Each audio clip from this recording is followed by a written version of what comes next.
Hello. नमस्कार दोस्तों, मैं विकास कुमार और स्वागत है आप सभी का एक बार फिर से आपके अपने यूट्यूब चैनल बल बुद्धि विद्या पीसीएस पर। दोस्तों, जैसा कि हम चैनल पे राष्ट्रीय मैराथन करा चुके हैं, इसी की तरह हम अंतर्राष्ट्रीय मैराथन आज लेकर आए हैं। इसमें आपको जितने भी इंटरनेशनल लेवल पर समिट हुए हैं, इंडेक्स जारी हुए हैं, या फिर आपके आपदाएं आई हैं, तूफान या टाइफून्स वगैरह आए हैं, या फिर नियुक्तियां हुई हैं जैसे पीएम और प्रेसिडेंट बने हैं विभिन्न कंट्रीज के, उनकी राजधानी के बारे में बात करेंगे। और जितनी भी मेजर घटनाएं हुई हैं सभी आपकी जो है ऑल ओवर इस मैराथन में आ जाएंगी। जितनी भी आपकी आय दृष्टि वार्षिकी करंट अफेयर्स में इंटरनेशनल लेवल की घटनाएं हैं वह सभी इस जो है अंतर्राष्ट्रीय मैराथन में है। यह वीडियो ज़्यादा लंबा नहीं होगा, मुश्किल से मुश्किल आपका जो है 1.5 घंटे के आसपास पहुंचेगा। तो आप इस वीडियो को कंप्लीट जो है देख लेना और इसी से आपके जितने भी इंटरनेशनल लेवल के क्वेश्चंस हैं सभी जो है सोल्व हो जाएंगे। तो अगर आप चैनल पे नए हैं तो चैनल को सब्सक्राइब कर लीजिए और बेल आइकन जरूर दबाइए, जिससे कि आने वाली सभी वीडियो जैसे जो रक्षा पे होंगी या फिर विज्ञान पे होंगी या फिर आपका आर्थिकी पे होंगी वो सभी आपको समय पर मिल जाएं। तो शुरू करते हैं बिना किसी देरी के। पहला पॉइंट है अंतर्राष्ट्रीय मैराथन का, नियुक्तियां। ठीक है, तो नियुक्तियां की अगर हम बात करें तो दक्षिणी कोरिया एक कंट्री है, उस कंट्री के राष्ट्रपति बने हैं ली जे म्यूंग। और दक्षिणी कोरिया की राजधानी है आपकी सियोल, ये सभी आपको पता होगा। ये सब चीजें आई दृष्टि में नहीं है लेकिन मैंने अपनी ओर से ऐड ऑन की है, जिससे आपको इस वीडियो को देखने का कुछ अतिरिक्त फायदा मिले। ठीक है, तो राजधानी भी लास्ट टाइम आरओ आरओ में और पीसीएस में कई बार जो है मिलान कराने को पूछा है। एक तरफा कंट्री दे देता है, एक तरफा कैपिटल, कि किसकी कौन सी कैपिटल नहीं है या फिर है। तो इस टाइप से आपको जो चर्चा में कंट्रीज हैं जिनके प्रेसिडेंट बने हैं या पीएम बने हैं उनकी कंट्री भी आपको, उन कंट्रियों की राजधानी भी आपको याद होनी चाहिए। ठीक है, तो दक्षिणी कोरिया के राष्ट्रपति कौन बने हैं? ली जे म्यूंग। और यहाँ की राजधानी कौन सी है? सियोल। नेक्स्ट है ऑस्ट्रेलिया। ऑस्ट्रेलिया के प्रधानमंत्री बने हैं एंथनी अल्बनीज और ऑस्ट्रेलिया की राजधानी है कैनबरा। नेक्स्ट कंट्री है पोलैंड। पोलैंड के राष्ट्रपति बने हैं आपके करोल नवरोकी। करोल नवरोकी बने हैं पोलैंड के राष्ट्रपति और यहाँ की राजधानी आपकी बारसा। ठीक है, ये मैंने आपको पहले ही बताया हुआ था। ठीक है, नेक्स्ट है आपका जर्मनी। जर्मनी के चांसलर बने हैं आपके फ्रेडरिक मेर्ज और यहाँ की राजधानी है बर्लिन। ठीक है, तो अगला देश है आपका अमेरिका। अमेरिका काफ़ी ज़्यादा मतलब फ्रेंडली है, रहा है भारत के, और काफ़ी ज़्यादा चर्चा में रहता है, विश्व की बड़ी शक्ति है। तो अमेरिका के राष्ट्रपति कौन है? आप सभी जानते हैं, डोनाल्ड ट्रंप हैं। और ये कौन सी पार्टी से बने हैं? रिपब्लिकन पार्टी से बने हैं और यह है अमेरिका के 47वें राष्ट्रपति बने हैं। इन्होंने चुनाव में कमला हैरिस को हराया है और वहाँ के उपराष्ट्रपति और राष्ट्रपति दोनों जो है एक साथ चुने जाते हैं। तो उपराष्ट्रपति बने हैं आपके जेडी वेंस। यह 4 साल की अवधि के लिए जो है बनते हैं। और अमेरिका की राजधानी की बात करें तो वह है आपका वाशिंगटन डीसी। नेक्स्ट है आपका यूके ब्रिटेन। ब्रिटेन के पीएम पहले थे आपके ऋषि सुनक और इनकी जगह अब बन गए हैं कीर स्टारमर। यह लेबर पार्टी से संबंध रखते हैं। नेक्स्ट कंट्री है ईरान और ईरान के राष्ट्रपति बने हैं मसूद पेजेशिकियन और यहाँ की ईरान की राजधानी आपकी तेहरान। तो ये आपकी 7-8 कंट्री थी मेजर जो चर्चित रहती हैं और इन्हीं के जो है चर्चा में राष्ट्रपति बने हैं, कुछ के पीएम बने हैं। तो पूछ लेगा तो आपको इनका पता होना चाहिए। ठीक है, नेक्स्ट है आपका अंतर्राष्ट्रीय मैराथन में राष्ट्रीय आपदाएं। देखिए, राष्ट्रीय आपदाएं, एक तो टाइफून्स वगैरह आते हैं आपदा में, एक जो है हो हीट वेव्स आते हैं और तूफान वगैरह, ये सब जो है आपके अंतर्राष्ट्रीय आपदाओं में आते हैं। तो इसमें अगर हम आपदाओं में बात करें तो ये टाइफून की बात करेंगे। तो एक टाइफून आया था जून 2025 में, बुटिप। इसका नाम है बुटिप और यह उष्णकटिबंधीय प्रकार का तूफान था और इसकी उत्पत्ति हुई थी कैरोलिन द्वीप समूह के येप क्षेत्र में। इसका नाम रखा है बुटिप जापान ने। और इसका जो पहला लैंडफॉल हुआ है, यानी कि इससे जो पहला प्रभावित देश है वह है आपका डोंगफोंग शहर है चीन का। और वहां पर जो है इससे जो है भारी नुकसान हुआ है और वहां पे काफी ज्यादा मानवीय क्षति भी पहुंची है। ठीक है, तो बुटिप जो है उष्णकटिबंधीय तूफान है जिसकी उत्पत्ति हुई थी जून 2025 में, कैरोलिन द्वीप समूह में आया था और नाम दिया है जापान ने। और पहला लैंडफॉल हुआ है इसका डोंगफोंग शहर चीन में। ठीक है, नेक्स्ट टाइफून है आपका यागी। यागी टाइफून की बात करें तो यह सुपर टाइफून के नाम से जाना जाता है। फिलीपींस में बेसिकली इसकी उत्पत्ति हुई थी, उत्तरी प्रशांत क्षेत्र में। और सितंबर 2024 लास्ट ईयर यह आया था। इससे प्रभावित देशों की बात करें तो प्रभावित देश तो इससे काफी हुए थे, जैसे चीन है, फिलीपींस है, लाओस है, थाईलैंड है, म्यांमार है। लेकिन इससे जो सर्वाधिक प्रभावित हुआ था वह हुआ था आपका वियतनाम। ठीक है, वियतनाम इससे प्रभावित हुआ था। और यागी जो है, यागी जो शब्द है वह जापानी भाषा का शब्द है और इसका अर्थ होता है बकरी या फिर मकर राशि से इसका जो है संबंध है। तो यागी जब आया, वियतनाम में सर्वाधिक ज्यादा जो है नुकसान हुआ वियतनाम में, तो भारत ने जो है वहां पे एक ऑपरेशन सद्भाव चलाया और इसके तहत वियतनाम को $1 मिलियन राशि की जो है मानवीय राहत सहायता प्रदान की। तो यहाँ से प्रश्न बनेगा कि यागी टाइफून से प्रभावित देश कौन सा है, तो वियतनाम है। और वहाँ पे जो मानवीय क्षति हुई है, जो हानि हुई है, उसके लिए भारत ने एक मानवीय राहत आपदा रहित जो है सहायता अभियान चलाया था, तो उसका नाम है आपका ऑपरेशन सद्भाव।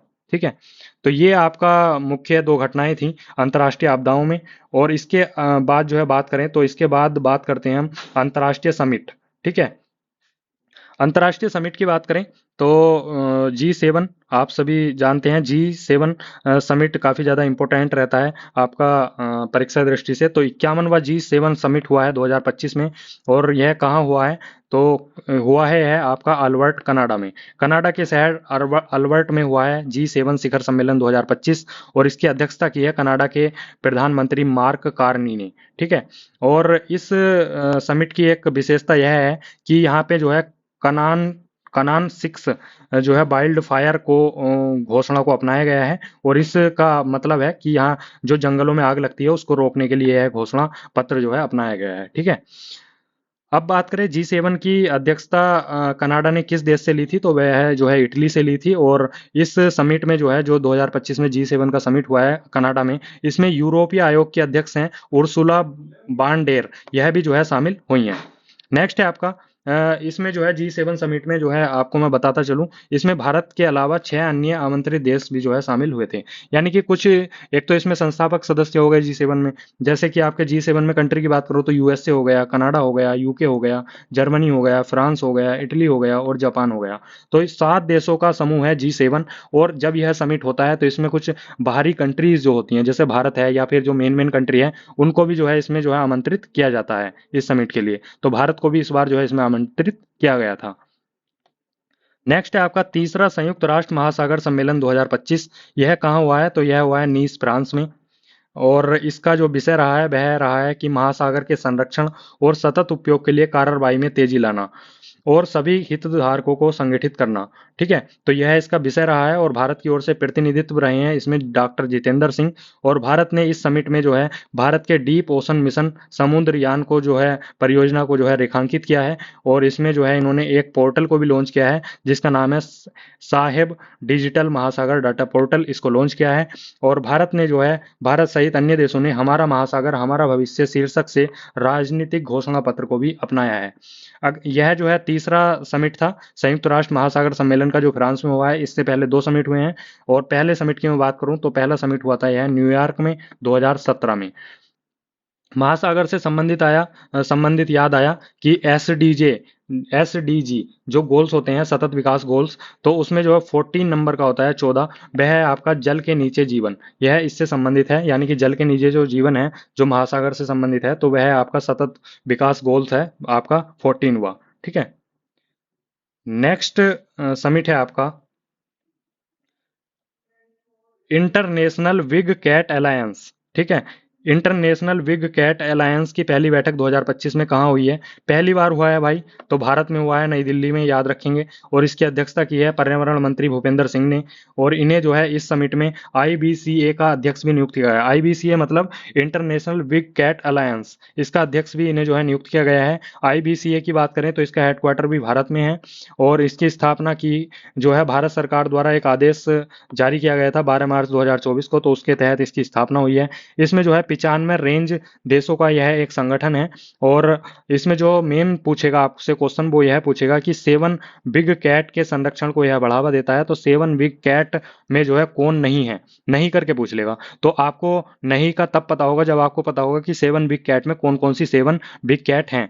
तो पहली आपकी बाघ हो गई, शेर हो गई, तेंदुआ हो गई, हिम तेंदुआ हो गई, चीता हो गई, जैगुआर हो गई और आपकी प्यूमा हो गई। ठीक है, तो अगर इसमें बिल्ली दे देगा तो बिल्ली नहीं है भाई। ठीक है, तो ये जो है 7 बिग कैट आपकी हैं, इनको याद रखना। नेक्स्ट है आपका आईआईएसएस सांगरी ला संवाद 2025। सांगरी ला संवाद 2025 का आयोजन हुआ है सिंगापुर में। और इसमें भारत के प्रतिनिधि रहे हैं भारत के सीडीएस अनिल चौहान जी। ठीक है, नेक्स्ट है एशियाई उत्पादकता संगठन एपीओ की 67वीं प्रबंधन निकाय बैठक 2025। यह हुई है आपकी, इसका आयोजन हुआ है जकार्ता इंडोनेशिया में। भारत ने 2025-26 के कार्यकाल के लिए इसकी अध्यक्षता संभाल ली है। ठीक है, जो मतलब एपीओ है, एशियाई उत्पादकता संगठन, इसकी 2025-26 के लिए अध्यक्षता किसे मिली है? भारत को मिल गई है। और 2025 में जो है इसका जो समिट हुआ है, इसकी बैठक हुई है, वह जकार्ता इंडोनेशिया में हुई है। एपीओ की बात करूं तो इसमें सदस्य देश जो है 21 हैं और इसकी स्थापना हुई थी 1961 में। ठीक है, तो ये समिट हैं कुछ। और अन्य समिट की बात करें तो आसियान समिट। देखिए आसियान समिट को तो कई बार पूछा है लोक सेवा आयोग ने, ये फेवरेट रहा है। जैसे G20 हो गया, आसियान हो गया, ब्रिक्स हो गया, ये सब फेवरेट रहे हैं। तो यही मैं आपको करा रहा हूँ जो फेवरेट है, जो मेन मेन है। ठीक है, तो 46वां आसियान शिखर सम्मेलन 2025, इसका आयोजन कहाँ हुआ है? इसका आयोजन हुआ है कुआलालंपुरम, इंडोनेशिया में। और इसकी अध्यक्षता की है आपकी कुआलालंपुरम, एक सेकेंड, कुआलालंपुरम तो आपका मलेशिया में है। ठीक है, तो ये आई दृष्टि में भाई गलत दे रखा है मैंने, दो जो है दो वहीं से लिख दिया था, मेरा याद आ गया आपको। तो कुआलालंपुरम, इसकी जो समिट हुआ है, यह मलेशिया में हुआ है। और इसकी जो अध्यक्षता की है, पीएम है वहाँ के अनवर इब्राहिम, मलेशिया के, उन्होंने की है।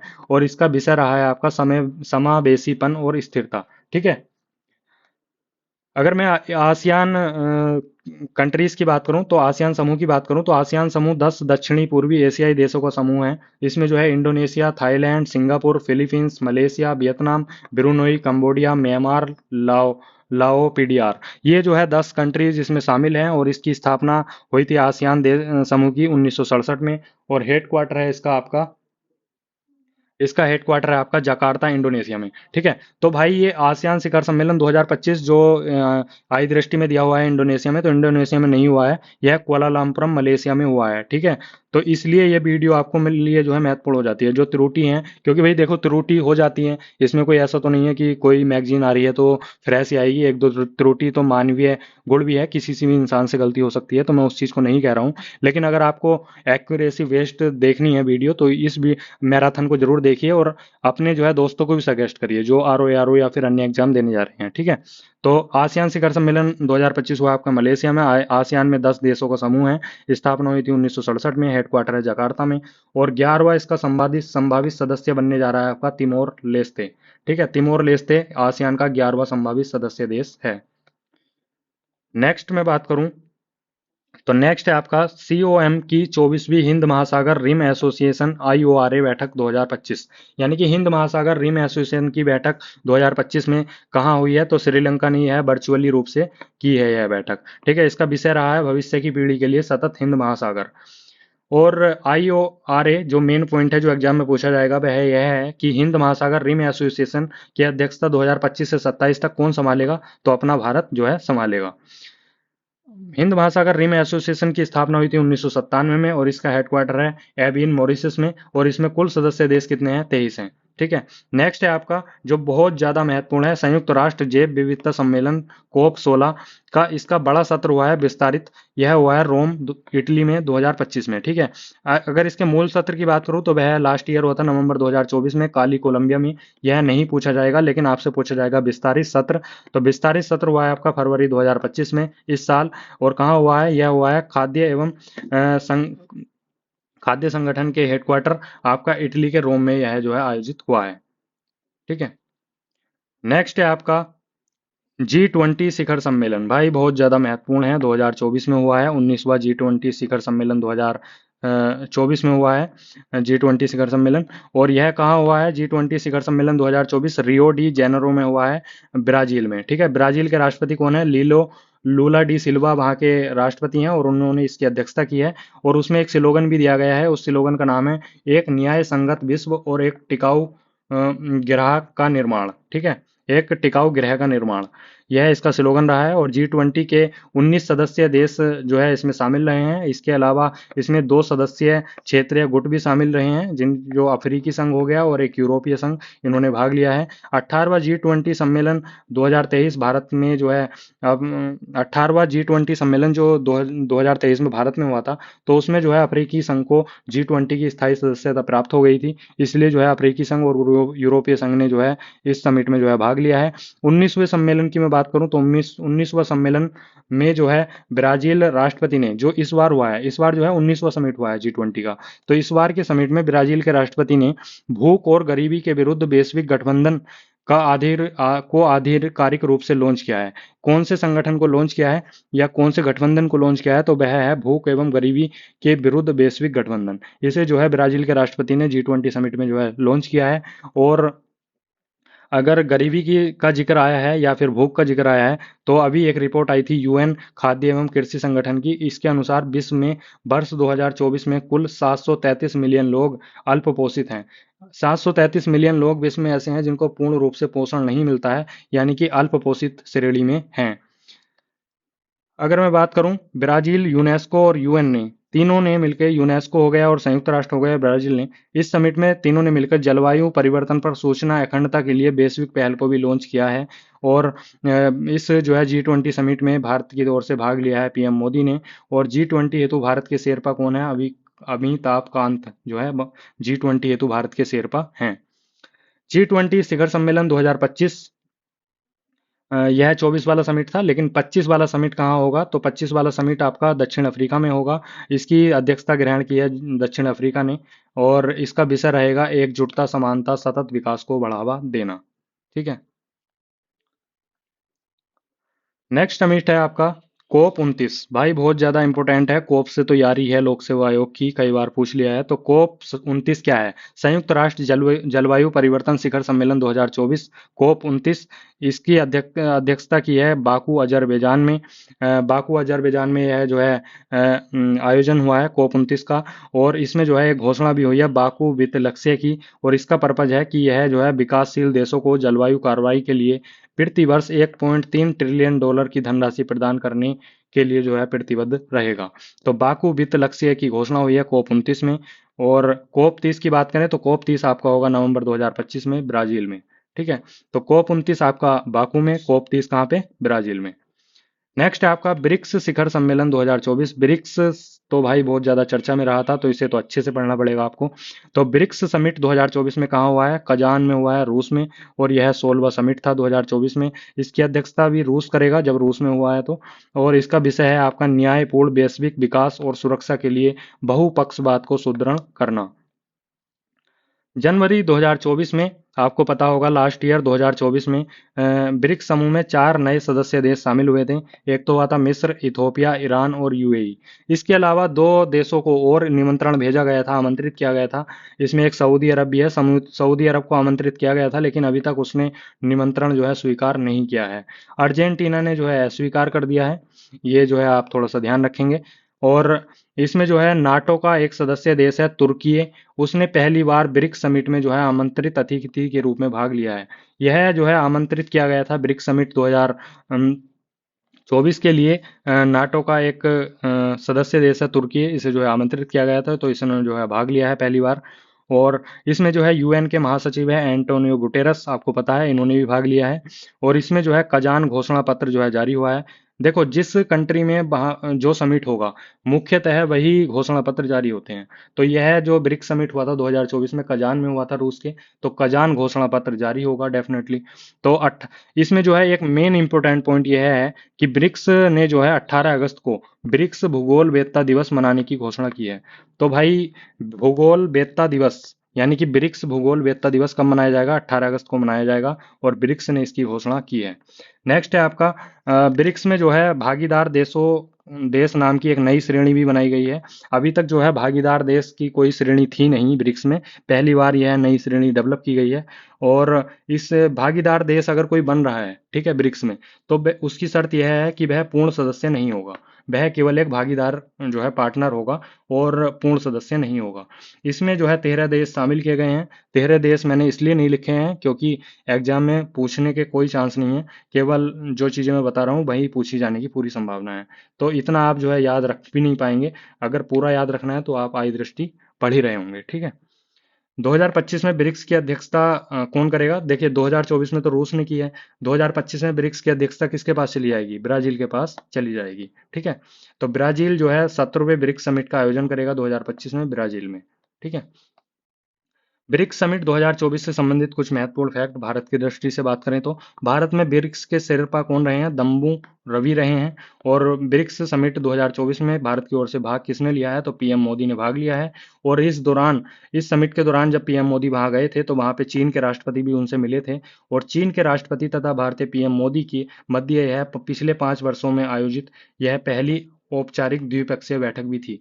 तो जैसे जब ब्रिक्स समिट हुआ तो वहां पे पीएम मोदी भी गए, चीन के जो है राष्ट्रपति भी गए, तो दोनों ने मिलकर जो है द्विपक्षीय बैठक भी की। और यह जो है पिछले 5 वर्षों में इनकी पहली औपचारिक बैठक रही। ब्रिक्स की बात करूं तो इसमें जो है कुल 11 देश शामिल हैं। 5 जो है इनके संस्थापक सदस्य रहे हैं, जैसे ब्राजील हो गया, रूस हो गया, भारत हो गया, चीन हो गया। और फिर जो है बाद में जुड़ा था आपका साउथ अफ्रीका। ठीक है, पहले ब्रिक था, फिर साउथ अफ्रीका जुड़ा, ब्रिक्स हो गया। और फिर इसमें जो मैंने 2000 जनवरी 2024 में कुछ कंट्री जुड़ी हैं, वह मैंने आपको बता दी हैं। तो ये था आपका। ठीक है। तो अंतर्राष्ट्रीय घटनाक्रम में हमने जो है यहाँ पे नियुक्तियां देख ली हैं, और आपका अंतर्राष्ट्रीय आपदाएं देख ली हैं। और अब जो है हमने अंतर्राष्ट्रीय समिट भी देख लिए हैं। इनके आगे हम जो है यूनेस्को साइट्स। देखिए, यूनेस्को साइट्स के बारे में बात करने से पहले मैं आपको बता दूं कि जुलाई के महीने में 2024 में एक बैठक हुई थी यूनेस्को की विश्व धरोहर समिति को लेकर इंडिया में हुई थी, नई दिल्ली में। और इसका उद्घाटन किया था पीएम मोदी ने। इस बैठक का विषय था विकास भी और विरासत भी। पीएम मोदी ने इसमें जो है विश्व धरोहर केंद्र को $1 मिलियन का अनुदान भी दिया था। और इसमें भागीदार रहे थे यूनेस्को के महासचिव आड्रे अजोले। इसी बैठक में भारत में जो है युवा पेशेवरों के लिए एक कार्यक्रम भी शुरू किया गया, जिसका नाम था विश्व धरोहर प्रबंधन कार्यक्रम। ठीक है। इस बैठक का लोगो, विश्व धरोहर समिति की जो 46वां सत्र हुआ है, इसका लोगो था हम्पी स्मारकों का समूह। हम्पी संबंध रखता है कर्नाटक से, और वहां पे एक मंदिर पड़ता है, विजय विट्ठल मंदिर। इसमें जो है स्थित है, पत्थरों के रथ बने हुए हैं। और इसको जो है इस लोगो में प्रदर्शित किया गया है। इस लोगो में एक टैगलाइन भी दी गई है। यह संस्कृत में लिखी गई है, सह नो यशः। ठीक है। यह तैत्तिरीय उपनिषद से ली गई है, और इसका हिंदी अर्थ होता है हमारा गौरव बढ़े। ठीक है। तो यह तो हुई बैठक की बात कि विश्व धरोहर समिति 46वें सत्र की बैठक इंडिया में हुई है, नई दिल्ली में 2024 में। और इसमें जो है अब क्या क्या चीजें मतलब घोषित हुई हैं। तो इसमें विश्व में जो है विश्व भर में 24 नए यूनेस्को साइट्स जो है घोषित हुए हैं। और अब विश्व में कुल संख्या कितनी हो गई है 24 के बाद? 1223। ये इतना इम्पोर्टेंट नहीं है, लेकिन भारत की दृष्टि से अगर देखें तो इम्पोर्टेंट है कि भारत में एक यूनेस्को साइट्स को भी घोषित किया गया है 2024 में, जिसका नाम है मोईदम्स। मोईदम्स के बारे में बात करें तो मोईदम्स एक अहम अहम राजवंश का टीला है, जो दफन प्रणाली पर आधारित है। ठीक है। तो यह मोईदम्स जो है यह भारत का यूनेस्को साइट्स बनी है नवीनतम। और यह असम का तीसरा स्थल बन गया है, यानी कि यह असम की तीसरी यूनेस्को साइट्स है। इससे पहले असम में काजीरंगा राष्ट्रीय उद्यान और मानस वन्यजीव अभ्यारण्य जो है वहाँ के यूनेस्को साइट्स थे। ये दोनों ही प्राकृतिक रूप से थे, जबकि मोईदम्स जो है सांस्कृतिक श्रेणी में शामिल हुआ है। ठीक है। तो मोईदम्स सांस्कृतिक श्रेणी में शामिल होने वाला असम का पहला यूनेस्को साइट्स बना है, जबकि अगर ओवरऑल बात करें तो तीसरी साइट्स बना है। मोईदम्स भारत का 43वां विश्व धरोहर स्थल बन गया है। और अगर हम बात करें मोईदम्स के बारे में तो मोईदम्स असम के चराई देव जिले में पड़ता है। और यह पटकाई पर्वतमाला में टीले नुमा संरचना में दफनाने की एक व्यवस्था है। यानी कि जैसे किसी राजघराने में, किसी शाही परिवार में अगर कोई मृतक हो जाता है तो उसे दफनाने के लिए यहाँ पे जो है मोईदम्स में जो है लेके जाते थे। और इसे जो है स्थापित किया था आपका ताई अहोम राजवंश ने। ठीक है।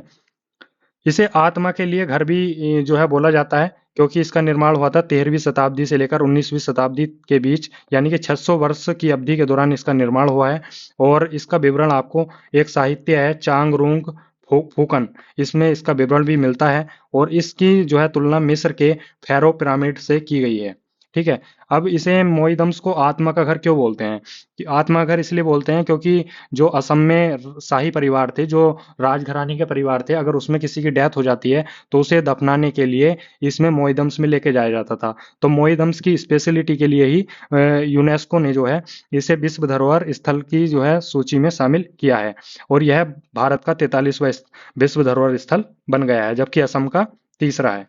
ठीक है, तो ये आपका यूनेस्को साइट्स 2024 में इंडिया की बनी है, तो काफ़ी ज़्यादा इंपॉर्टेंट थी। अगर बात करें विश्व में, तो विश्व में सबसे ज़्यादा धरोहर स्थल हैं इटली में 60, दूसरे नंबर पे है चीन 59, जबकि भारत छठे नंबर पे है विश्व में। यानी कि भारत छठे नंबर पे है और भारत में 43 यूनेस्को साइट्स हो गई हैं। ठीक है, अब हम अगर एग्जाम में देखें, यूपीएससी की एक परीक्षा हुई थी अभी पीछे, तो उसमें भी जो है लाटेस्ट ही नवीनतम ही पूछता है और उसमें मैच करा लेता है। एक तरफ दे देता है ईयर, एक तरफ दे देता है साइट्स, यानी कौन से ईयर में कौन सी साइट्स जो है घोषित हुई है। ठीक है, तो इसमें बात करें सांस्कृतिक श्रेणी में, तो 2024 में आपकी मोइदम्स बनी है, असम में है। ठीक है, ये मैंने आपको बता दिया है। इससे पहले 2023 में दो साइट्स भारत की जो है यूनेस्को विश्व धरोहर स्थल में शामिल हुई थी। एक का नाम है शांति निकेतन, पश्चिम बंगाल में पड़ता है, और एक का नाम है होयसल मंदिर, कर्नाटक में पड़ता है। ठीक है, तो ये दोनों 2023 में घोषित हुई थी। प्राकृतिक श्रेणी में बात करें तो 2014 में great Himalayan park Himachal Pradesh जो है घोषित हुआ था, और 2012 में पश्चिमी घाट जो पड़ता है कर्नाटक, केरल, महाराष्ट्र और तमिलनाडु के तट पर, इसे जो है 2012 में यूनेस्को साइट्स में घोषित किया गया था। मिश्रित श्रेणी में एकमात्र इंडियन साइट्स है, 2016 में घोषित हुई थी, कंचनजंगा सिक्किम में पड़ता है। ठीक है, तो ये आपकी नवीनतम जो है अलग अलग श्रेणी की जो है साइट्स हैं। हालांकि जो बात करें तो सांस्कृतिक श्रेणी में ही पूछेगा। एक तो 24 वाली याद रखना, मोइदम्स हो गई, 23 में आपकी शांति निकेतन और होयसल मंदिर हो गई। तो ये ओवरऑल जो एग्जाम में आएगा मैंने आपको बता दिया है। अगर आप डिटेल्ड इसके बारे में जानना चाहते हैं तो ये लिस्ट मैंने इसमें संलग्न कर दी है। इसमें आपको टोटल जो है बताया गया है 43 की 43 साइट्स कि कौन से राज्य में है और क्या उस साइट्स का नाम है और कब घोषित हुई थी। ठीक है, तो इसमें ज़्यादा से ज़्यादा अगर पूछेगा तो पहले ही साइट्स पूछ सकता है। सबसे पहले 1983 में जो है 4 साइट्स जो है यूनेस्को में शामिल हुई थी। एक तो था आगरा का किला, अपने उत्तर प्रदेश में पड़ता है। एक अजंता की गुफाएं, आप सभी जानते हैं, महाराष्ट्र में पड़ती हैं। और एलोरा की गुफाएं भी महाराष्ट्र में पड़ती हैं। और ताजमहल आ गया फिर अपने उत्तर प्रदेश का। तो दो साइट्स उत्तर प्रदेश की, दो महाराष्ट्र की, अजंता एलोरा, और उत्तर प्रदेश का आगरा का किला और ताजमहल 1983 में यूनेस्को साइट्स में शामिल हुए थे फर्स्ट टाइम। ठीक है, और इसके बाद में तो ये लिस्ट जो है चलती चली गई, और अब जो है ये जो है कंटिन्यू है। 2024 में लेटेस्ट मिला है आपको मोइदम्स को, जो अहम राजवंश का टीला है, असम में पड़ता है। 2024 में इसे शामिल किया है। ठीक है, तो अगर आप इसके बारे में डिटेल्ड और जानना चाहते हैं तो ये मैं पीडीएफ टेलीग्राम पे देता हूँ वीडियो के 2 दिन बाद, तो आप वहां से डाउनलोड करके इसको टॉपिक को क्लियर कर सकते हैं। फिलहाल जितना मैंने आपको बता दिया इसी में से आपका प्रश्न आ जाएगा। नेक्स्ट टॉपिक है सतत विकास रिपोर्ट। सतत विकास रिपोर्ट 2025 यह इसका 10वां संस्करण जारी किया है यूएन सतत विकास समाधान नेटवर्क, यानी कि SNSD ने जो है इस SDSN ने जो है इसे जारी किया है। और सतत विकास रिपोर्ट में पहला स्टेट है, पहला देश है आपका फिनलैंड, दूसरा है स्वीडन, तीसरा है डेनमार्क। इसमें भारत की स्थिति है 99वीं, यानी कि एक कम 100, और 2024 में भारत की स्थिति थी 109वीं। अंतिम स्थान पर दक्षिणी सूडान है 167वां। तो सतत विकास रिपोर्ट में पहले नंबर पे है फिनलैंड, भारत है 99वां, और अंतिम बा है दक्षिणी सूडान। 2015 में संयुक्त राष्ट्र ने एक एजेंडा जारी किया था जिसका नाम था सतत विकास हेतु 2030 एजेंडा, और इसमें जो है इन्होंने 17 SDG गोल्स और 169 SDG उप गोल्स का जो है लक्ष्य निर्धारित किया था। इसमें जो है इन्होंने 2030 तक इन लक्ष्य को प्राप्त करने का भी इन्होंने टारगेट बनाया था।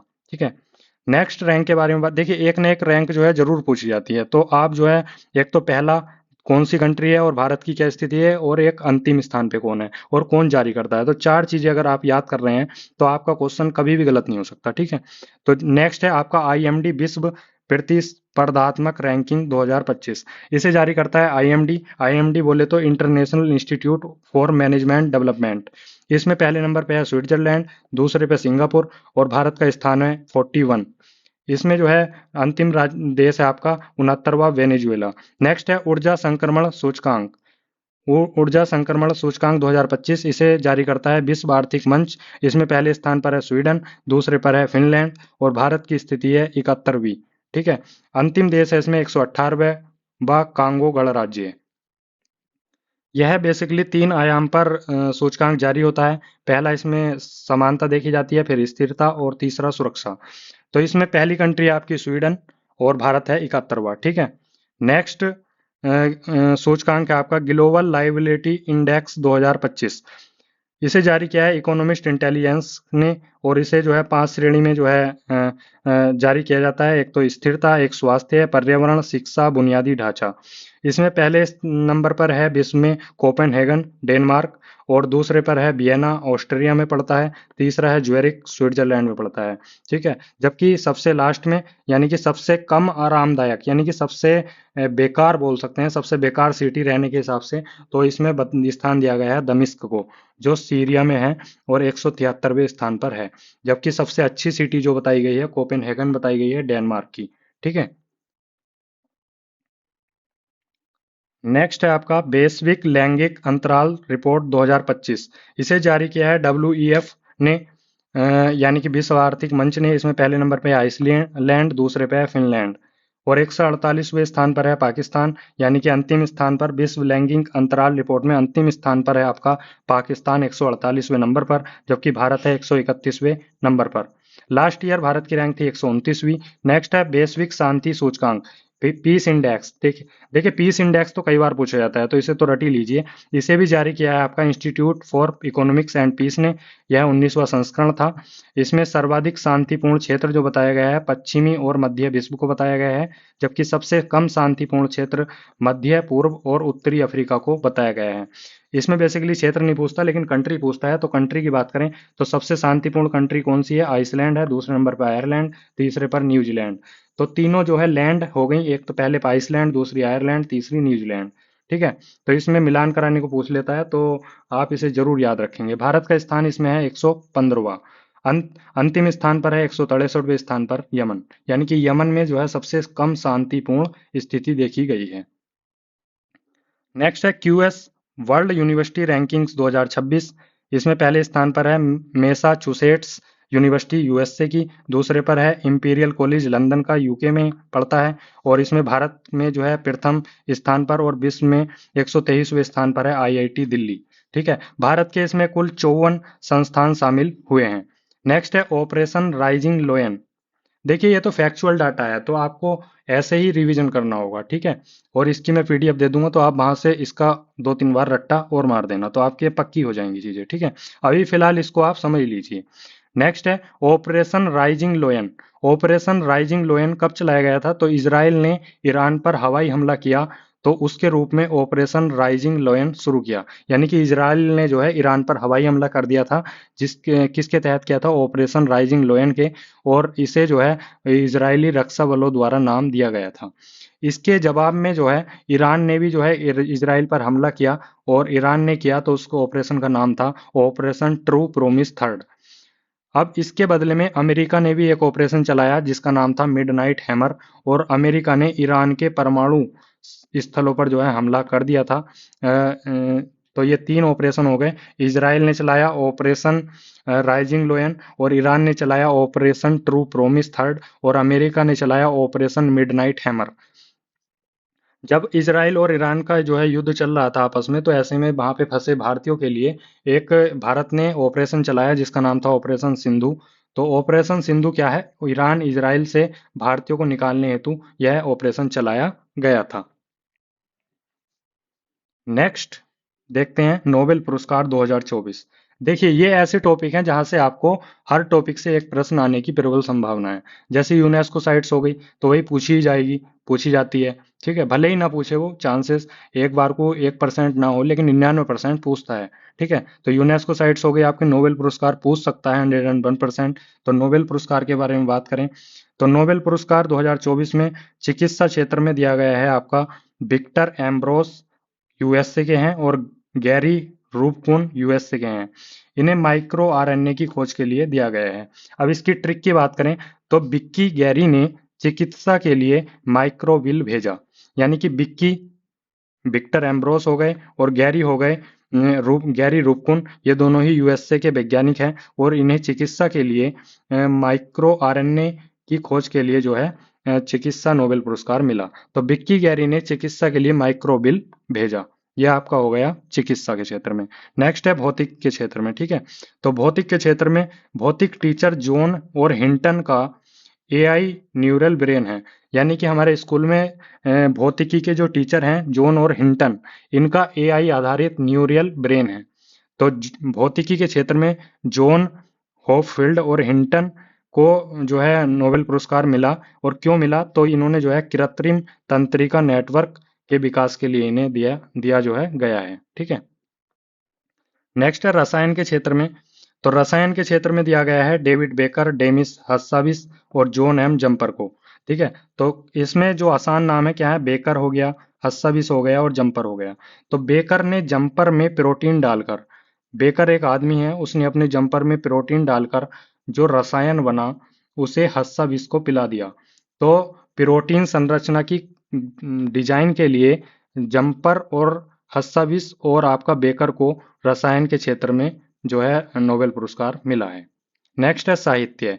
तो साहित्य के क्षेत्र में मिला है हांगकांग को, जो दक्षिणी कोरियाई लेखिका हैं, और इन्हें जो है इनके काव्यात्मक गत के लिए जो है साहित्य का नोबेल पुरस्कार मिला है।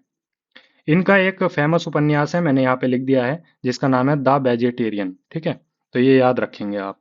नेक्स्ट है शांति के क्षेत्र में मिला है निहोन हिंडानक्यो को। यह जापानी संगठन है और इनका इस संगठन को मिला है इसलिए क्योंकि यह परमाणु हथियार को खत्म करने के लिए विश्व भर में प्रयासरत है। तो जापान में क्या है, 1945 में आप सभी को पता है हिरोशिमा और नागासाकी पर परमाणु बम गिराया गया था। तो उसमें जो जीवित बचे लोग थे, तो उन्हीं का यह संगठन है, और इस संगठन जो है यह प्रयासरत है कि विश्व भर में परमाणु हथियार को खत्म किया जाए। और इसी के लिए इन्हें जो है शांति नोबेल पुरस्कार मिला है, और इस संगठन का नाम है निहोन हिंदानक्यो। लास्ट है आपका अर्थशास्त्र। अर्थशास्त्र के क्षेत्र में डेरोन एसमोगुले, साइमन जॉनसन और जेम्स ए रॉबिन्सन को संस्थाओं के गठन और समृद्धि पर उनके प्रभाव के लिए अर्थशास्त्र के क्षेत्र में नोबेल पुरस्कार मिला है। याद कैसे रखेंगे?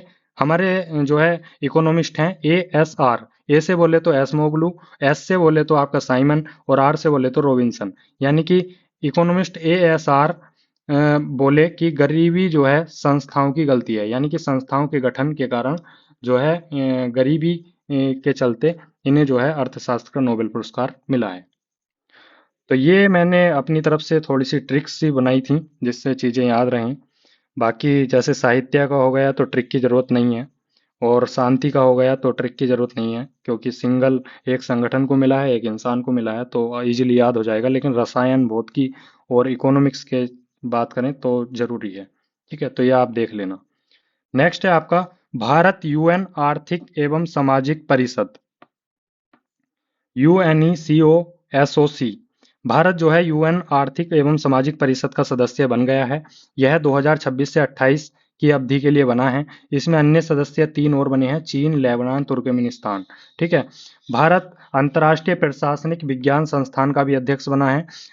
ब्रुसेल्स में एक बैठक आयोजित हुई थी अंतर्राष्ट्रीय प्रशासनिक विज्ञान संस्थान की, और उसी में भारत को जो है अंतर्राष्ट्रीय प्रशासनिक विज्ञान संस्थान का अध्यक्ष जो है बनाया गया है।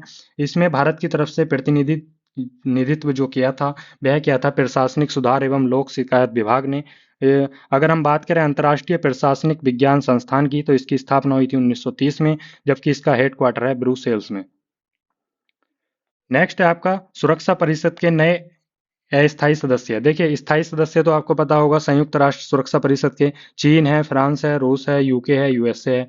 5 स्थायी सदस्य हैं, जबकि 2 वर्ष की अवधि के लिए हर जो है 2 साल में अस्थायी सदस्य बदलते रहते हैं। तो इस बार अस्थायी सदस्य कौन बने हैं? Bahrain, Colombia, Congo, Latvia, Liberia, ये जो है निर्वाचित हुए हैं। ठीक है। नेक्स्ट है आपका विश्व प्रेस स्वतंत्रता सूचकांक। प्रेस की फ्रीडम से संबंधित सूचकांक है, कई बार एग्जाम में पूछा है। रिपोर्टर्स विदाउट बॉर्डर्स इसे जारी करता है, और इसे जो है इसका जो है विषय है 2025 में साहसी नई दुनिया में रिपोर्टिंग प्रेस पर AI का प्रभाव जो है विषय है। इसमें पहले स्थान पर है आपका नॉर्वे, दूसरे पर है एस्टोनिया, भारत है आपका 151, यानी कि भारत प्रेस रिपोर्ट में 151वें स्थान पर है। लास्ट ईयर यह 159वें स्थान पर था। अंतिम स्थान की बात करें तो एरिट्रिया 181वें स्थान पर है, और 178वें स्थान पर है चीन, 176वें स्थान पर है ईरान। नेक्स्ट पॉइंट है आपका विश्व सैन्य खर्च रिपोर्ट 2024। विश्व सैन्य खर्च रिपोर्ट, सैन्य रिपोर्ट बेसिकली जारी की जाती है सिपरी के द्वारा। सिपरी एक जो इंस्टीट्यूशन है वह स्टॉकहोम में है, और स्टॉकहोम इसे का जो सिपरी है वह इसे जारी करता है। 2024 में इन्होंने बताया कि विश्व का सैन्य खर्च 2718 बिलियन डॉलर पहुंच गया है, जो 2023 से 9.4% अधिक है। यानी कि 2023 से 9.4% विश्व सैन्य खर्च बढ़ गया है 2024 में, और अब हो गया है 2718 बिलियन डॉलर। विश्व के सकल घरेलू उत्पाद जीडीपी में सैन्य व्यय का हिस्सा वर्ष 2024 में 2.5% हो गया है। अगर सबसे ज्यादा सैन्य खर्च वाले देशों की बात करें तो यूएस से सबसे ज्यादा सैन्य खर्च करता है, 997 यूएस डॉलर, और जो जीडीपी का वहाँ की 3.4% है, जबकि वैश्विक हिस्सेदारी में 37 है। ठीक है, तो दूसरे नंबर पे है चीन, तीसरे पर है रूस, और चौथे पर है जर्मनी, और पांचवे पर है भारत। भारत सैन्य खर्च के मामले में विश्व में पांचवें नंबर पे है, 86.1 यूएस डॉलर खर्च करता है, और भारत की जीडीपी का यह 2.3% है, जबकि वैश्विक हिस्सेदारी का 3.2 है। नेक्स्ट है आपका Times higher education Asia university ranking 2025।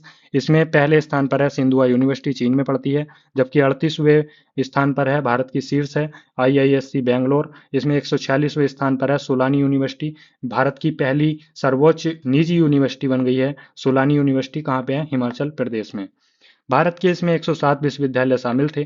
तो Times higher education Asia university university ranking में भारत का शीर्ष यूनिवर्सिटी कौन सा है? आईआईएससी बेंगलोर। नेक्स्ट आपका विश्व सामाजिक रिपोर्ट 2025। यह यूएन आर्थिकी एवं सामाजिक मामलों के विभाग यूएनडीईएसए द्वारा प्रकाशित की जाती है। दुनिया में इन्होंने बताया कि दुनिया में 60% लोग संघर्ष कर रहे हैं, जबकि 12% लोग पीड़ा में हैं। इन्होंने बताया कि 69 करोड़ लोग अत्यधिक गरीबी में जूझ रहे हैं, जबकि 60% लोग अपनी नौकरी के चले जाने को लेकर चिंतित हैं। तो यह रिपोर्ट के बेसिकली ये फैक्ट्स थे, इसी टाइप में रिपोर्ट जारी की जाती है। नेक्स्ट है आपका वैश्विक पवन ऊर्जा रिपोर्ट 2025। कुल वैश्विक पवन ऊर्जा स्थापित क्षमता जो है विश्व में वह है आपकी 1136 गीगावाट। 2024 में 117 गीगावाट की स्थापित हुई है।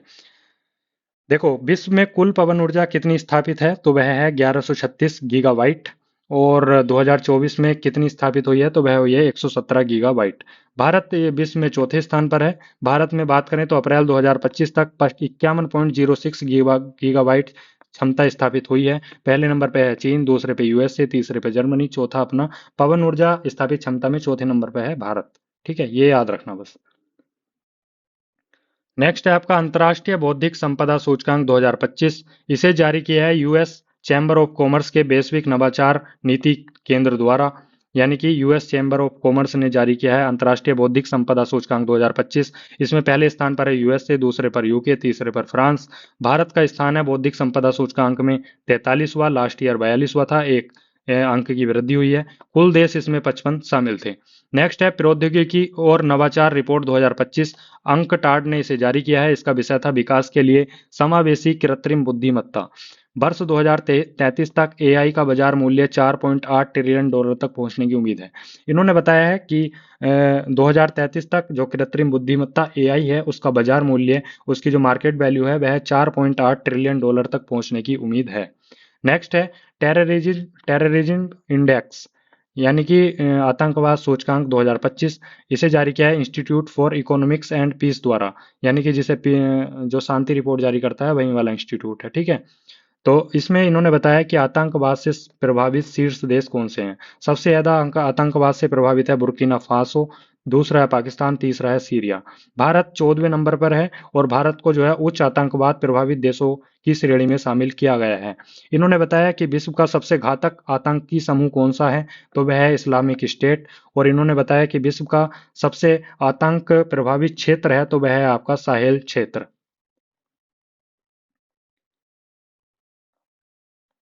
नेक्स्ट है आपका विश्व प्रसन्नता रिपोर्ट, यानी कि हैप्पीनेस इंडेक्स। देखिए, तीन इंडेक्स तो आप याद ही रख लीजिए। एक तो हो गया पीस इंडेक्स, एक हो गया आपका प्रेस इंडेक्स, और एक हो गया आपका हैप्पीनेस इंडेक्स।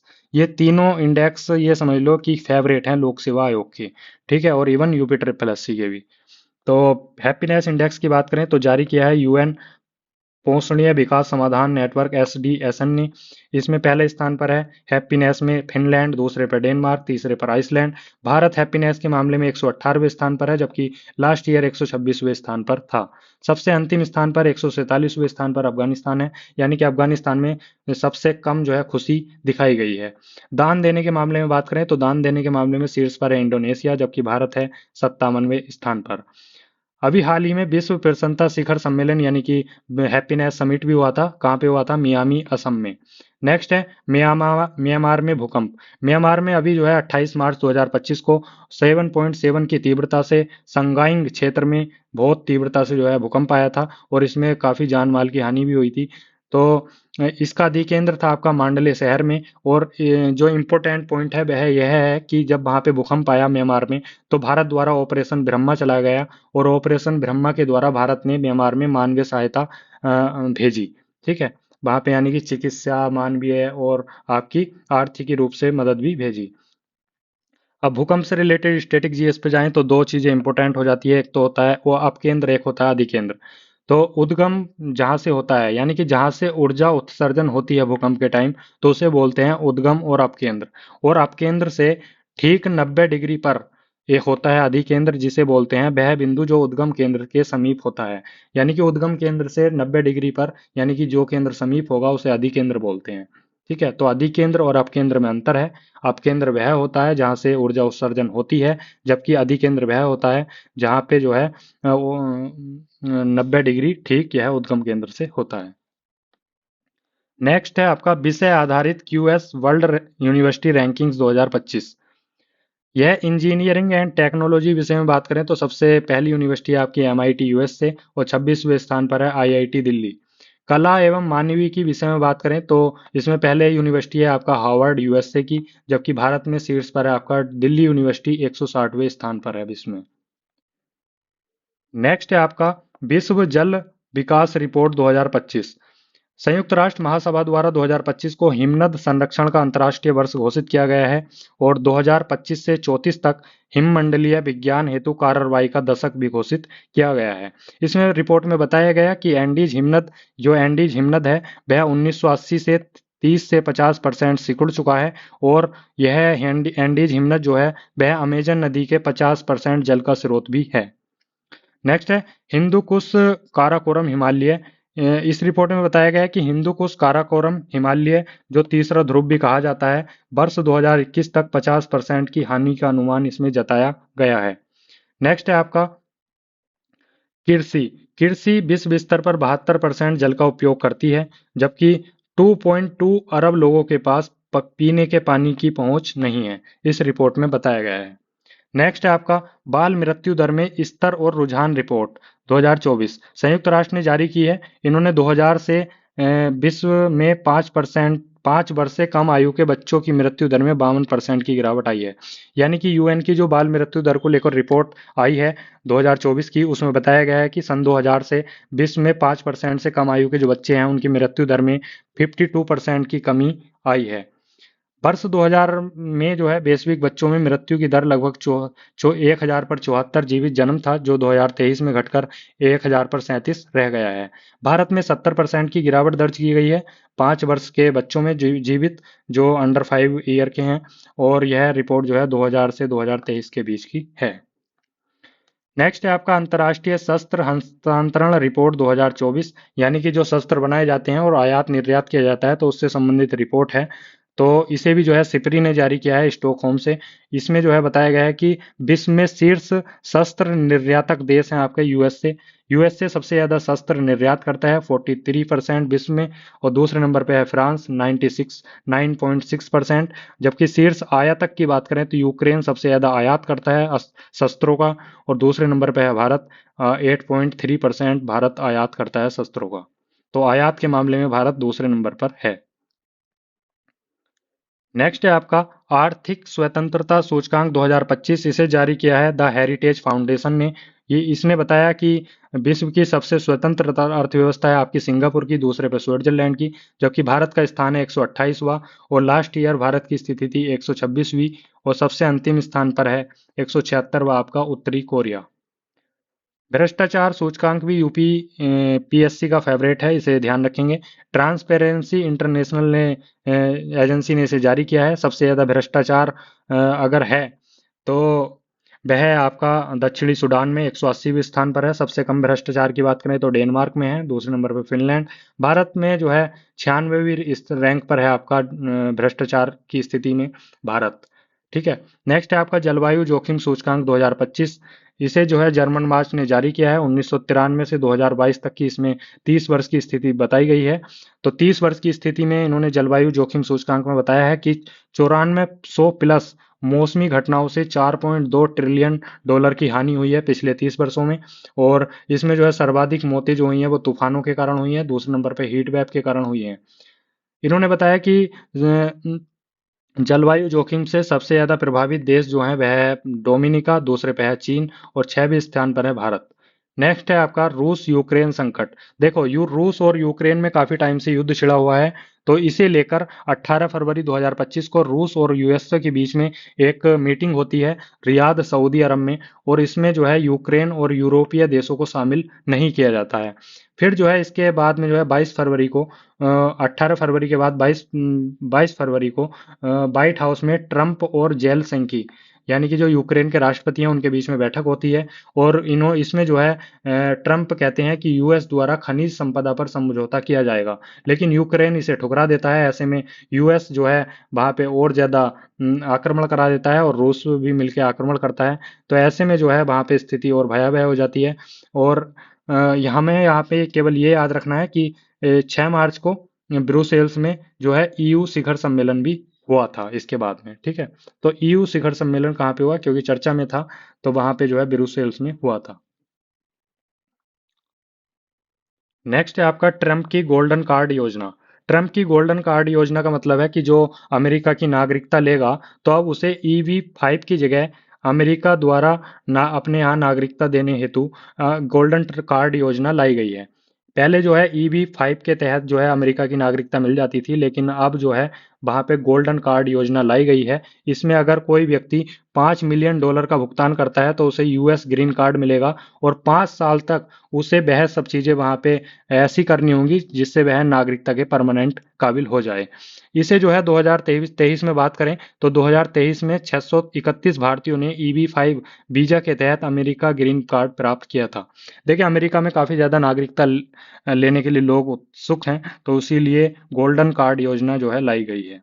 नेक्स्ट है आपका वैश्विक लोकतंत्र सूचकांक 2024 इकोनॉमिक्स इंटेलिजेंस यूनिट द्वारा जारी किया गया है। पहले स्थान पर है नॉर्वे, दूसरे पर न्यूजीलैंड, 41वें स्थान पर है विश्व लोकतंत्र सूचकांक में भारत, जबकि अंतिम स्थान पर है 167वां अफगानिस्तान। नेक्स्ट है आपका इंडोनेशिया। इंडोनेशिया ब्रिक्स संगठन का नवीनतम पूर्ण सदस्य बन गया है। ये देखिए ब्रिक्स में जो है 5 मूल सदस्य थे जब ब्रिक्स की स्थापना हुई थी, ब्राजील, चीन, भारत, रूस और साउथ अफ्रीका। लेकिन इसमें 6 नए सदस्य और जोड़े गए हैं। और इसमें जो 6 नए सदस्य बने हैं वह है आपका मिस्र, इथोपिया, इंडोनेशिया, ईरान, सऊदी अरब, UAE। तो ये काफी इंपॉर्टेंट है नए सदस्य। और 2025 में जो ब्रिक्स की अध्यक्षता कर रहा है वह कर रहा है आपका ब्राजील। नेक्स्ट आपका विश्व स्मारक निगरानी सूचकांक 2025 यानी कि विश्व स्मारक निगरानी सूची 2025 यह जारी की है वर्ल्ड मोन्यूमेंट्स फंड ने। और इसमें जो है 2025 में 25 नए स्थल इस सूची में शामिल किए गए हैं। इसमें खासियत यह है 2025 में जो स्थल शामिल हुए हैं, पहली बार चंद्रमा के एक स्थल को भी जगह मिली है। चंद्रमा का वह कौन सा स्थल है जिसे विश्व स्मारक निगरानी सूची में पहली बार जगह मिली है, तो उस जहाँ पे अपोलो 11 मिशन का लैंडिंग हुआ था तो उस स्थान को बोला गया था ट्रैंक्विलिटी बेस। और इसे पहली बार जो है शामिल किया गया है विश्व स्मारक निगरानी सूची में। भारत के भी 2 स्थान जो है शामिल किए गए हैं 2025 में। पहला है आपका भुज की जल प्रणाली। भुज की जल प्रणाली कहाँ पे है, कच्छ गुजरात में है। और इसे 16वीं शताब्दी में राव खेंगर जी फर्स्ट द्वारा डिजाइन किया गया था।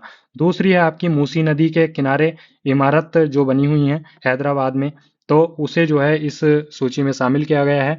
मूसी नदी की बात करें तो मूसी नदी का उद्गम हुआ था अनंतगिरी पहाड़ियों से, तेलंगाना से। और मूसी नदी सहायक नदी किसकी है, कृष्णा नदी की है। नेक्स्ट है आपका विश्व ध्यान दिवस। 21 दिसंबर को मनाया गया है पहली बार 2024 में। जो चीज़ पहली बार मनाई जाती है वह आयोग की भी प्रक्रिया होती है। ठीक है, तो जो चीज़ पहली बार होगी तो वो तो फेवरेट होगी ही। ठीक है, तो पहली बार मनाया गया था विश्व ध्यान दिवस 21 दिसंबर को। इसका शीर्षक था, संयुक्त राष्ट्र द्वारा इसका शीर्षक दिया गया कि वैश्विक शांति एवं सद्भाव के लिए ध्यान। इसमें जो है न्यूयॉर्क में इस अवसर पर मुख्य भाषण भी दिया गया। भारत के आध्यात्मिक गुरु श्री श्री रविशंकर द्वारा वहां पे भाषण भी दिया गया। नेक्स्ट है आपका time person of the year 2024 किसे चुना गया है? तो टाइम पत्रिका द्वारा time person of the year 2024 चुना गया है डोनाल्ड ट्रंप को। जबकि एथलीट ऑफ द ईयर बने हैं 2024 के कैटलिन क्लार्क, यह भी जो है यूएस के बास्केटबॉल प्लेयर हैं। नेक्स्ट है आपका बर्ड ऑफ द ईयर 2024, यानी कि जो ऑक्सफोर्ड डिक्शनरी ने शब्द जो चुना है 2024 का, वह चुना है ब्रेन रॉट को। ब्रेन रॉट का मतलब पता है आपको क्या होता है? ब्रेन रॉट का मतलब होता है जब आप 24 घंटे मोबाइल देखते रहते हैं और बिना किसी पर्पज के, जैसे आप इंस्टा खोल लिया, फेसबुक खोल ली, यूट्यूब, इवन सो यूट्यूब भी खोल ली, तो उसमें शॉर्ट्स देखे चले आ रहे हैं।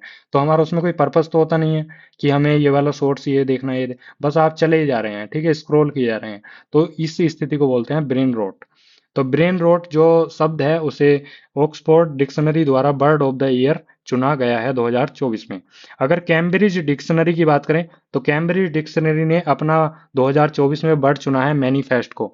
मैनिफेस्ट का मतलब भी आपको पता होगा, जो वह चीज जो आप प्राप्त करने वाले हैं उसकी कल्पना जब हमें पहली जो है दिमाग में करनी होती है, और जब हम वह कल्पना सच्चे मन से, बंद आंखों से करते हैं, तो उसे ही जो है मैनिफेस्टेशन बोला जाता है। तो मैनिफेस्ट बर्ड को कैम्ब्रिज डिक्शनरी ने जो है बर्ड ऑफ द ईयर 2024 चुना है। नेक्स्ट है आपका जलवायु परिवर्तन प्रदर्शन सूचकांक 2025। जलवायु परिवर्तन प्रदर्शन सूचकांक 2025 जर्मन वॉच ने जो है जारी किया है। शीर्ष 3 में कोई भी देश शामिल नहीं है। जलवायु परिवर्तन प्रदर्शन सूचकांक में शीर्ष 3 में कोई भी देश शामिल नहीं है। चौथे पर है आपका डेनमार्क, पांचवें पर है आपका नीदरलैंड, और अंतिम 67वें स्थान पर है आपका ईरान, जबकि भारत इसमें जो है 10वें नंबर पर है। लास्ट ईयर यह 7वें नंबर पर था, लेकिन अभी जो है यह 10वें नंबर पर है।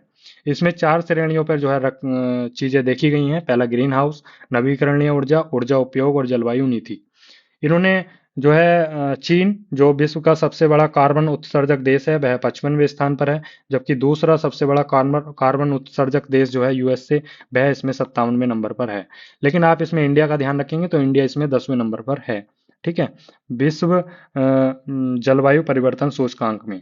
ठीक है, नेक्स्ट पॉइंट है आपका क्यूएस एशिया यूनिवर्सिटी रैंकिंग 2025। इसमें एशिया की है क्यूएस वाली है यूनिवर्सिटी की, तो इसमें एशिया में पहले नंबर पर बनी है आपकी पेकिंग यूनिवर्सिटी, चीन में है। जबकि 44वें स्थान पर है आईआईटी दिल्ली, जो भारत में है, भारत की शीर्ष है। भारत के सर्वाधिक 162 यूनिवर्सिटी इसमें शामिल की गई हैं। 67वें स्थान पर इसमें उत्तर प्रदेश की कानपुर यूनिवर्सिटी भी है।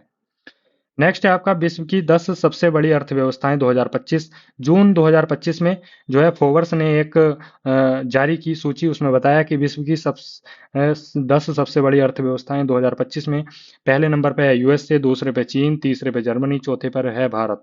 भारत ने जापान को बराबरी करके, अभी बराबरी पे ही है जापान के, तो चौथे स्थान पर अपना स्थान कायम कर दिया है।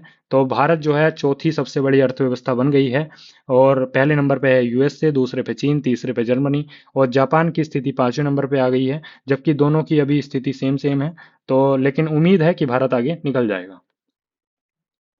नेक्स्ट है वर्ल्ड गिविंग इंडेक्स 2024। गिविंग का मतलब होता है उदार, उदारता, यानी कि किसी को देना कुछ। ठीक है, तो वर्ल्ड गिविंग इंडेक्स 2024 यह जारी किया है चैरिटी एंड फाउंडेशन द्वारा जारी किया गया है। इसमें बताया गया कि विश्व के सर्वाधिक उदार देशों में पहले नंबर पर है इंडोनेशिया, दूसरे पर है केन्या, जबकि भारत इसमें 26वें स्थान पर है, और जबकि अंतिम स्थान पर है आपका पोलैंड। नेक्स्ट है आपका रूल ऑफ लॉ इंडेक्स 2024। इसे वर्ल्ड जस्टिस प्रोजेक्ट द्वारा जारी किया गया है। इसमें डेनमार्क पहले स्थान पर है, नॉर्वे दूसरे, और भारत इसमें 79वें स्थान पर है। नेक्स्ट है आपका टाइम्स वैश्विक विश्वविद्यालय रैंकिंग 2025।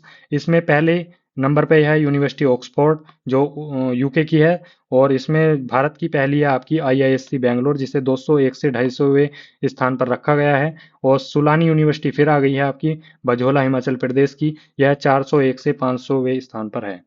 तो भारत की काफ़ी ज़्यादा नीचे हैं यूनिवर्सिटीज़, इसमें अभी 201 से 250वें नंबर पर है जो है। नेक्स्ट है आपका वैश्विक बहुआयामी गरीबी सूचकांक 2024। इसे जारी किया है यूएनडीपी ने। यूएनडीपी मतलब संयुक्त राष्ट्र विकास कार्यक्रम ने। इसमें बताया, इसका जो विषय है वह है संघर्ष के मध्य गरीबी। और इसमें जो बताया गया है वह बताया गया है कि विश्व के 112 देशों के 6.3 बिलियन लोगों में 1.1 बिलियन लोग गंभीर बहुआयामी गरीबी की स्थिति में निवास कर रहे हैं। ठीक है।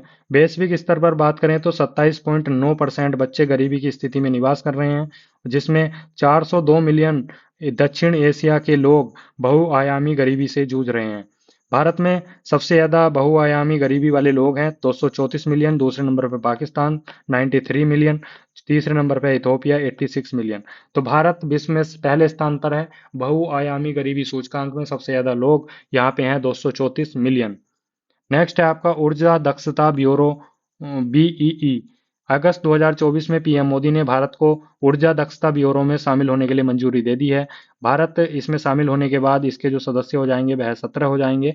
इसकी स्थापना हुई थी 2019 में, जबकि इसका हेडक्वार्टर है आपका पेरिस में। नेक्स्ट है आपका वैश्विक नवाचार सूचकांक 2024।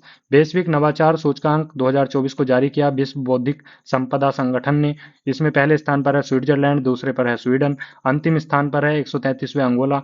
वैश्विक नवाचार सूचकांक 2024 में भारत की रैंक है 39वें स्थान पर है भारत। नेक्स्ट है आपका इसमें एक चीज और बताई है कि विज्ञान एवं प्रौद्योगिकी हब बनाने के लिए जो है इसमें जो है बात की गई है। तो इसमें बताया कि विश्व का सबसे बड़ा विज्ञान एवं प्रौद्योगिकी हब कहाँ है, तो वह है आपका टोक्यो, योकोहामा, जापान में। भारत में भी 4 जगहों पर यह जो है टेक्नोलॉजी और साइंस वाले हब जो है तैयार हो रहे हैं। तो 4 जगह कौन सी हैं? बेंगलोर है, दिल्ली है, मुंबई है, चेन्नई है। नेक्स्ट है आपका विश्व प्रतिभा रैंकिंग 2024।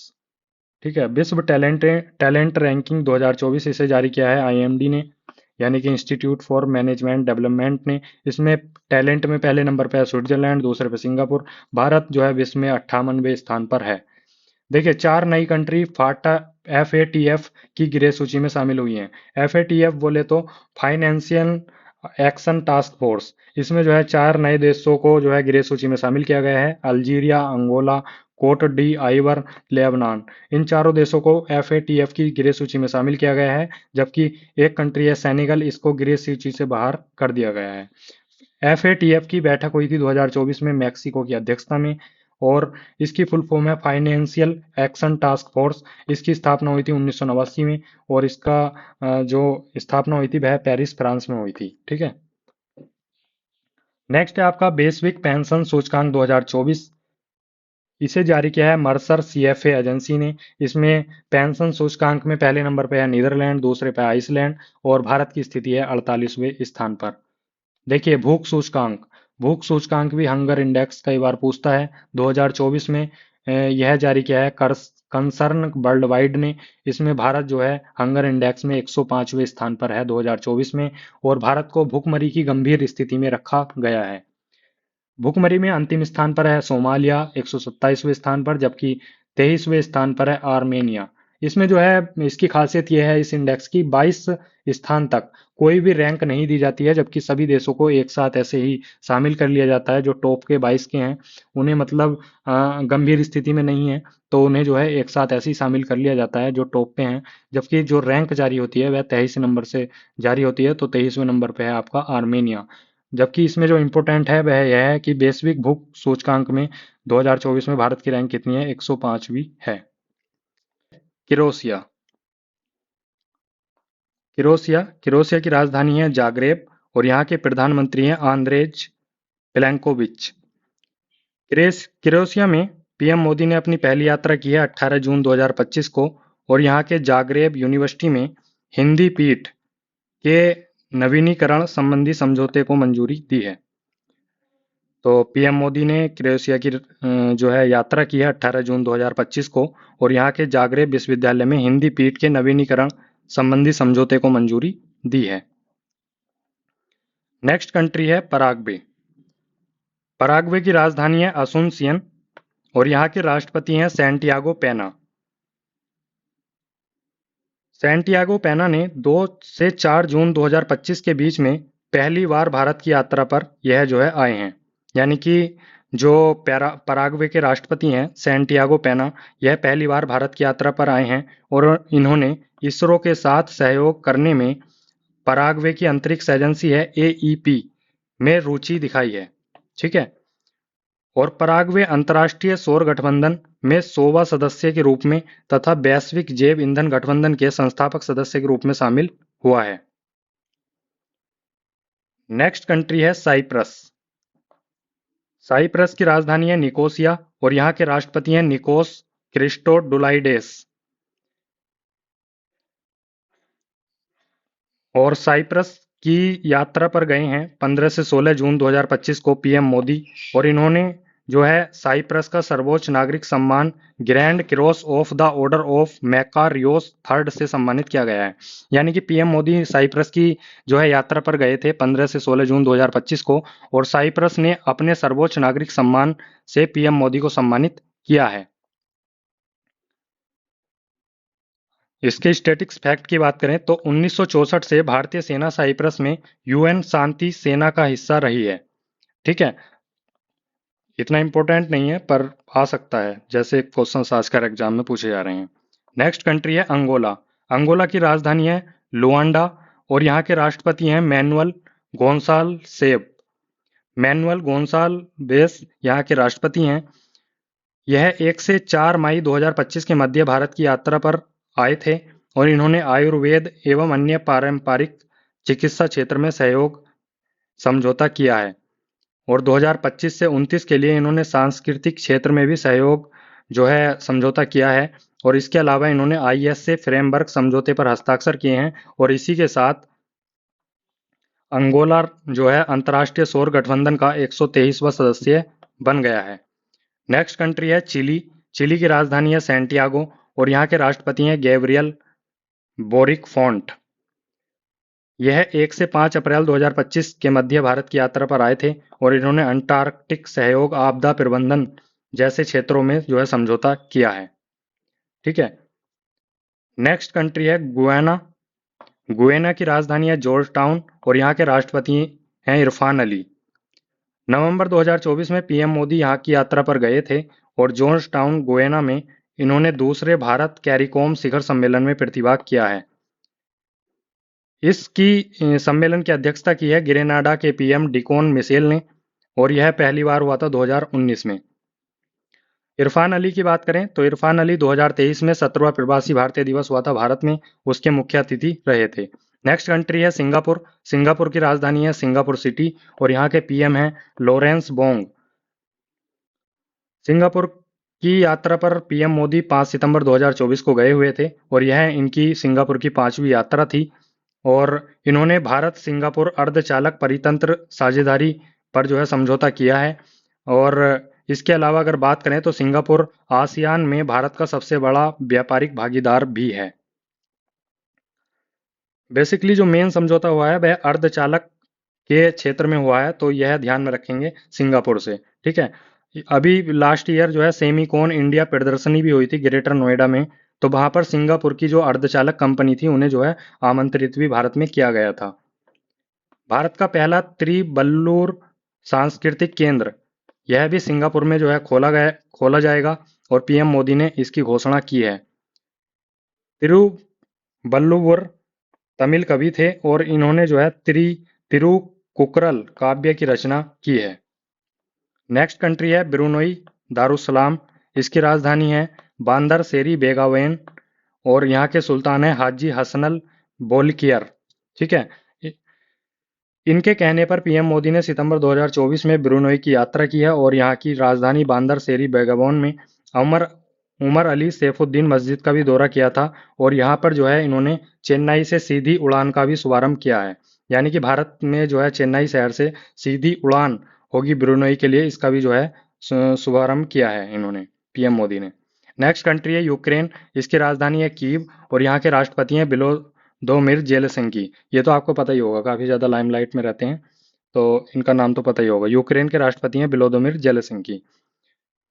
23 अगस्त 2024 को पीएम मोदी यहाँ की यात्रा पर गए थे यूक्रेन की और यूक्रेन से संबंधित एक महत्वपूर्ण ऑपरेशन चला था, ऑपरेशन गंगा, जहां से 18,000 से अधिक भारतीयों को यूक्रेन पर जब रूस ने आक्रमण किया था तो उसके पश्चात सुरक्षित निकाला गया था। पीएम मोदी यूक्रेन डायरेक्ट हवाई क्षेत्र से नहीं गए थे क्योंकि रूस ने यूक्रेन पर आक्रमण किया हुआ था, तो उसी के चलते यूक्रेन में हवाई क्षेत्र पूरी तरीके से जो है बंद किया हुआ है।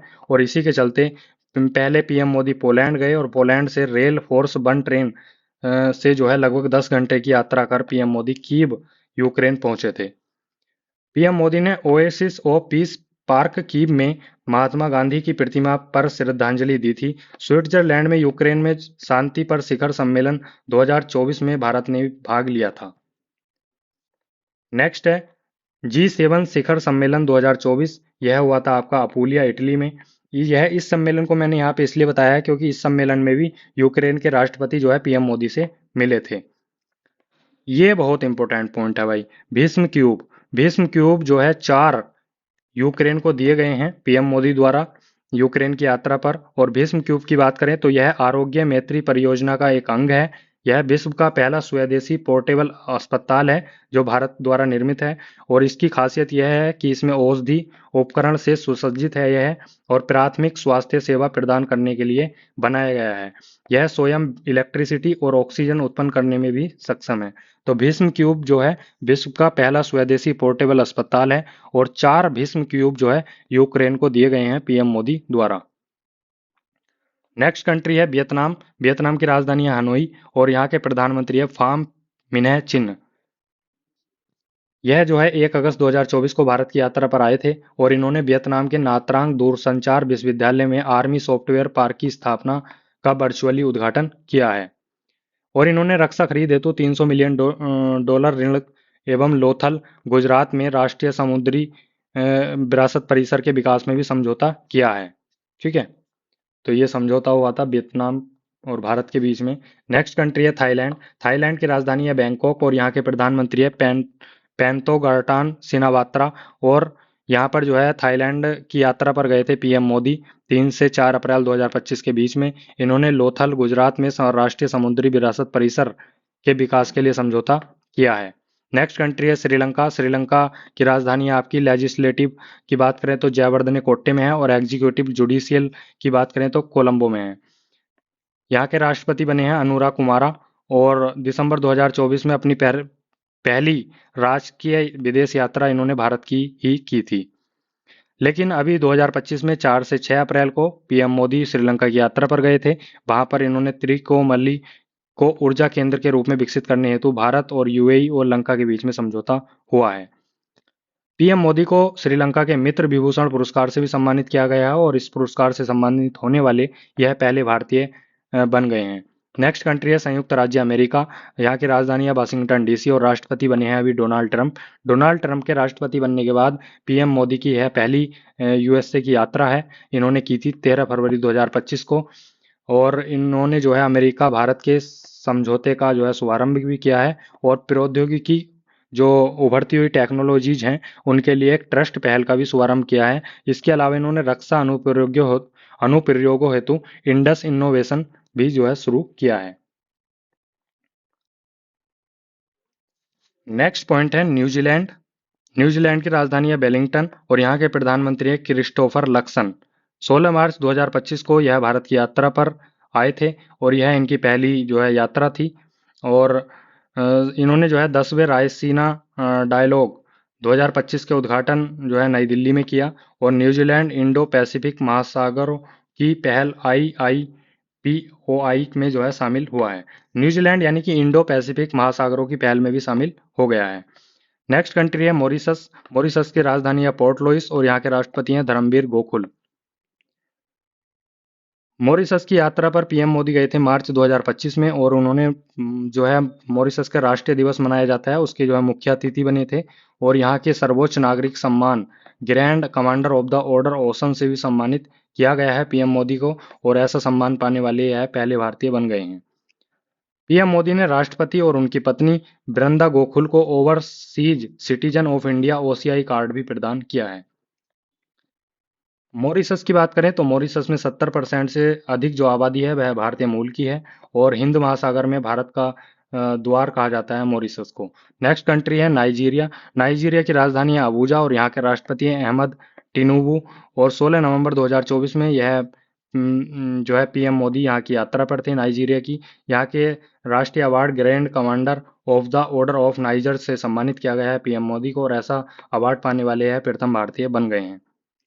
नेक्स्ट कंट्री है पोलैंड। पोलैंड की राजधानी है वारसा और इसके राष्ट्रपति हैं अंद्रेजा डूडा। और 22 अगस्त 2024 को पीएम मोदी जो है पोलैंड की यात्रा पर थे। राजनयिक संबंधों की स्थापना की 70वीं वर्षगांठ पर यह जो है गए हुए थे। वारसा में पीएम मोदी ने डोबरी महाराज स्मारक को श्रद्धांजलि दी है। डोबरी महाराज स्मारक की बात करें तो जाम साहेब के नाम से भी जाने जाते हैं और द्वितीय विश्व युद्ध के दौरान जाम साहेब ने पोलैंड में के लगभग 1000 बच्चों और महिलाओं को शरण दी थी। मोंटे कैसिनो युद्ध स्मारक पर भी पीएम मोदी ने श्रद्धांजलि अर्पित की है और इसकी खासियत यह है कि यह पोलैंड, भारत और अन्य देशों के सैनिकों के बलिदान की याद दिलाता है। द्वितीय विश्व युद्ध में जब पोलैंड और भारत और अन्य देशों के सैनिकों ने जो है बलिदान दिया तो उनकी वीरता की याद दिलाता है मोंटे कैसिनो युद्ध स्मारक, और इस पर भी पीएम मोदी ने श्रद्धांजलि दी है। नेक्स्ट है पीएम मोदी ने जाम साहेब स्मारक युवा आदान प्रदान कार्यक्रम की भी घोषणा की है। इसके अंतर्गत प्रतिवर्ष जो है 20 पोलैंड यानी कि 20 पोलिश युवाओं को भारत में जो है आमंत्रित किया जाएगा। नेक्स्ट कंट्री है मलेशिया। मलेशिया की राजधानी है कुआलालंपुर और प्रधानमंत्री है अनवर बिन इब्राहिम। 21 अगस्त 2024 को यह भारत की यात्रा पर आए थे। भारत द्वारा 2 लाख मीट्रिक टन गैर बासमती सफेद चावल आवंटन की घोषणा की गई है इनके लिए, और आईबीसीए में जो है मलेशिया को शामिल किया गया है। आईबीसीए की फुल फॉर्म है इंटरनेशनल बिग कैट एलियंस। और उटार यूनिवर्सिटी मलेशिया में आयुर्वेद चेयर की भी स्थापना की जाएगी, इसके तहत समझौता हुआ है। और एक समझौता हुआ है कि मलाया यूनिवर्सिटी में भारतीय अध्ययन की त्रिबल्लुवर पीठ की स्थापना की जाएगी। भारत मलेशिया डिजिटल परिषद की भी स्थापना होगी। तो यह समझौते हुए हैं भारत और मलेशिया के बीच में। और इसके अलावा एक कंट्री और है रूस, जिसकी राजधानी है मास्को। यहाँ के राष्ट्रपति हैं व्लादिमीर पुतिन। 8 से 9 जुलाई 2024 को पीएम मोदी रूस की यात्रा पर गए हुए थे। वहां पर इन्होंने 22वें भारत रूस वार्षिक शिखर सम्मेलन मास्को रूस की जो है आयोजन की हुआ, और जिसका शीर्षक था भारत रूस स्थायी एवं विस्तारित साझेदारी। दोनों देशों के बीच में 2030 तक $100 बिलियन के द्विपक्षीय व्यापार के लक्ष्य को निर्धारित किया गया है, जबकि चेन्नई व्लादिवोस्तोक समुद्री गलियारा की जो 2019 में घोषणा हुई थी, तो दोनों देशों ने ही इस पर काम करने के लिए जो है तत्परता जताई है। दोनों देशों के बीच में 9 समझौते हस्ताक्षरित हुए हैं। जलवायु परिवर्तन के क्षेत्र में मानचित्र कला, ध्रुवीय क्षेत्रों में अनुसंधान और प्रसारण क्षेत्र में जो है महत्वपूर्ण समझौते हुए हैं। पीएम मोदी ने जो है रूस का सर्वोच्च राजकीय पुरस्कार the order of Saint Andrew the apostle से भी जो है ये सम्मानित हुए हैं पीएम मोदी, और ऐसा पाने वाले प्रथम भारतीय बने हैं। रूस में 2 नए भारतीय वाणिज्य दूतावास खोले जाएंगे, एक तो कजान कंट्री में, एक कजान सिटी में, और एक आपका येकातेरिनबर्ग सिटी में। तो 2 नए भारतीय वाणिज्य दूतावास खोले जाएंगे रूस में। एक का नाम है कजान, दूसरे का नाम है Yekaterinburg. Thank you so much. जय श्री राम, जय हिंद।